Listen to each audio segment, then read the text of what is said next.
Where have I heard this story before? Another New York Ranger wants out. Let's talk about it.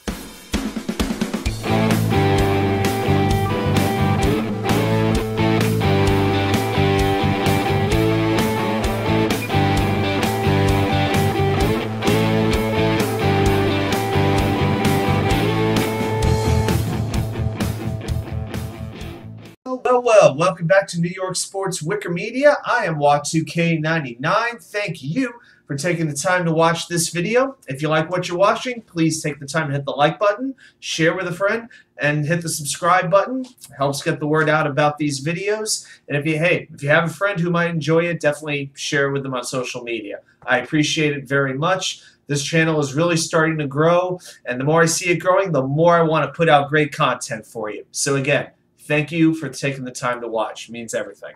All right, now I haven't done a whole lot of hockey talk in a little bit, although that's going to change soon with the season coming up. But now training camp is approaching in the NHL, and another New York Ranger wants out. It seems to be a recurring theme over the last couple of years, whether it was Elias Anderson, whether it was Vitaly Kravtsov, whether just this summer, Alexander Georgiev, who wanted out and ultimately did get traded to the Stanley Cup champion Colorado Avalanche. Well, there's another young Ranger who is looking for greener pastures. I guess he doesn't like his pastures with blue mixed with a little white and a little red. It is defenseman Nils Lundkvist. Now, Nils Lundkvist has been one of the Rangers' top defensive prospects ever since he was drafted a couple of years ago. He was the third of 3 first-round picks just 3 or 4 years ago, as I recall. Had a pretty lukewarm first season. It hasn't really made too much of an impact, but it felt like in training camp he was the one always getting the notoriety. You know, this is the guy who would win the award for the top player in training camp. It would always be Nils Lundkvist. The hype was always there, but the Rangers have done a pretty good job at acquiring defensemen. The trade for Ryan Lindgren, the trade for Adam Fox, the trade for Jacob Trouba, drafting K'Andre Miller, trading and then drafting Braden Schneider. They moved up to past the Devils, remember, the Rangers did, to get Braden Schneider. And if they hadn't made that trade, Braden Schneider would be a Devil. Well, Braden Schneider just debuted halfway through this season, and has emerged as a very reliable, very steady defensive defenseman. He is firmly entrenched in that Rangers lineup for the foreseeable future. Now, before Schneider came along, Nils Lundkvist did have a chance, but he had a little bit more difficulty making the adjustment from Sweden and the European style of hockey, especially with the larger rinks, to the more physical, more tightly played North American style that you see in the AHL and the NHL.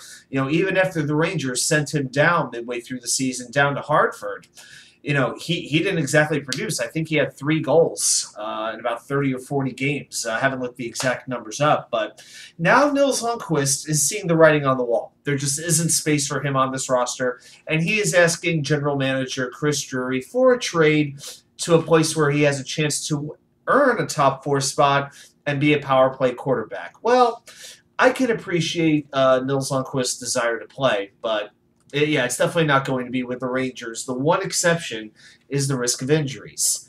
Now, think about this. Last year, the Rangers' top 4 defensemen, Ryan Lindgren, Adam Fox, K'Andre Miller, and Jacob Trouba, they missed a total of 6 games last season due to injury.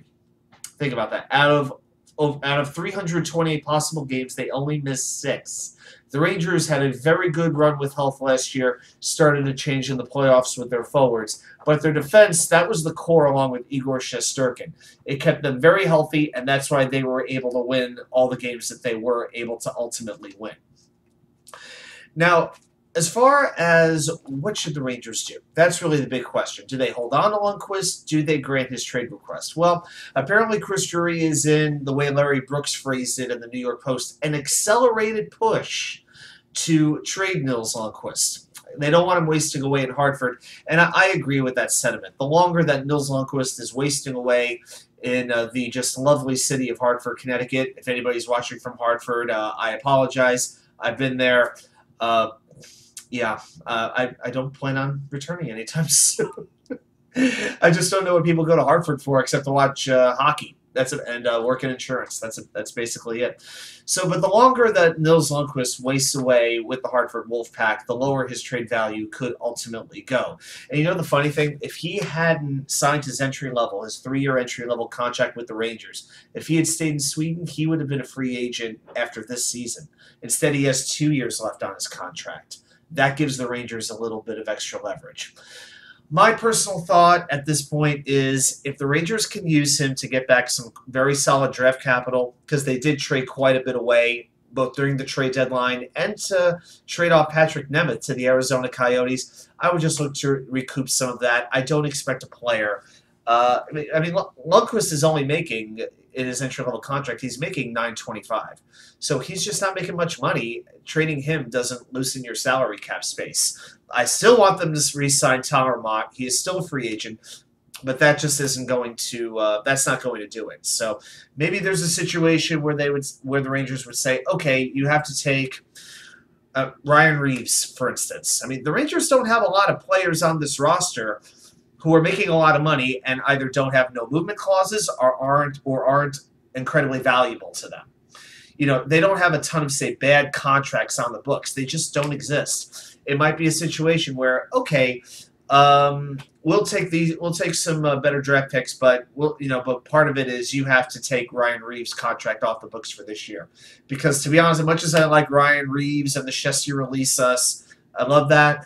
But at the end of the day, Tyler Mott is a player that I really would like to see the Rangers bring back to the team between his effort, his grittiness. I think he just adds a dimension to that fourth line that they would otherwise very well might be missing.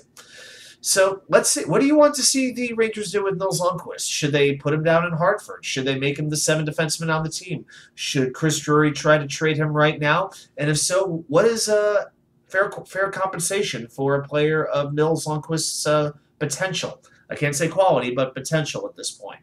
All right, looking forward to hearing what everybody thinks. Have a great day, and I will see you back here with more content from you know where. The Wicker Chair. Take care, guys.